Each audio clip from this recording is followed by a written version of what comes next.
Now, we're not tracking any hurricanes. We are tracking some storms out across Central Florida. Yeah, are these widespread or just spotty, Marquise? They're starting to become a little bit more widespread, right? So maybe we're getting closer to our wet weather season. Now, one of the things that relates back to the hurricane season is the El Nino. We're transitioning to that as well.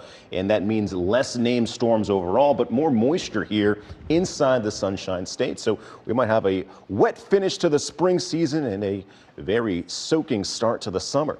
Taking a look at the rainfall that we've already piled up today. DeLand, 2.75 inches. Pinecrest Estates, 2.5 there. Orange City just below that, 1.8. Lake Mac, also Eustis across the county borders of Volusia and also Lake County. We've seen the most substantial rain so far today. Now this storm is beginning to die down, just lighter showers across the I-4 corridor. But as I mentioned just a second ago, we tallied up quite the amount of rain in DeLand. Just south of that, 3.5 inches is what our Doppler radar is showing out towards Forest Hills as well. Over 2 inches of rain have stacked up. Now these showers are moving out towards the west, where we've seen them grow in their scatteredness across Weirsdale, also the villages. We see those showers overhead right now, these inching closer to Leesburg as we speak. Once you cross over into Lake County, Fruitland Park, you guys have some heavy rain in your neck of the woods. But take a look at this cell across Denellen along US 41 here. A couple lightning strikes associated with it, but these are some heavy showers that could be moving in at 2 to 3 inches in just an hour's time span. So we're expected to see some heavier rainfall totals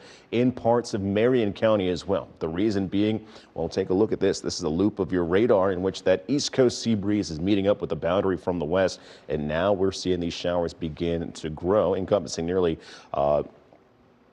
the center portion of Marion County right now, back to Ocala as well. So over the next hour, we will watch these showers come to an end just in time for the sun to set, but we could still walk away from the day with about 2 inches of rain stacking up in parts of western Marion County. Overnight, though, we transition to partly cloudy skies, so some sunshine will be back to start off your day, but we need the rain here in Central Florida. The drought monitor was just updated today. We've actually pulled back on the severity of the drought in parts of Brevard County. Still, though, even in Brevard County along I-95, it is a moderate drought that we're under, and it only gets more pronounced as you move further north and west across the state of Florida. So across the I-75 corridor, it's an extreme and an exceptional drought once you move into the Panhandle. So we desperately need the rain, and more is on the way as we head into Memorial Day weekend.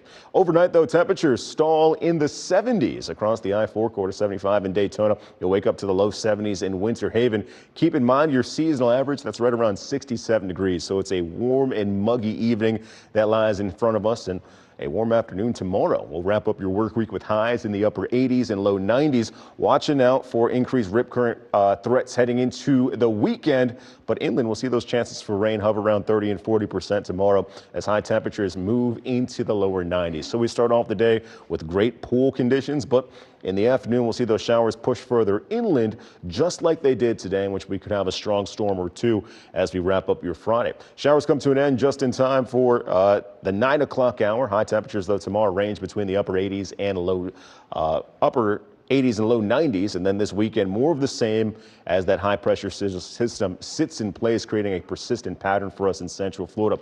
Seasonal temperatures are back along the coast. We'll see better chances for rain inland, in which we could stack up over 3 inches over the next few days here. And the rain chances remain in place heading into your Memorial Day with a 50% coverage coming your way on Monday.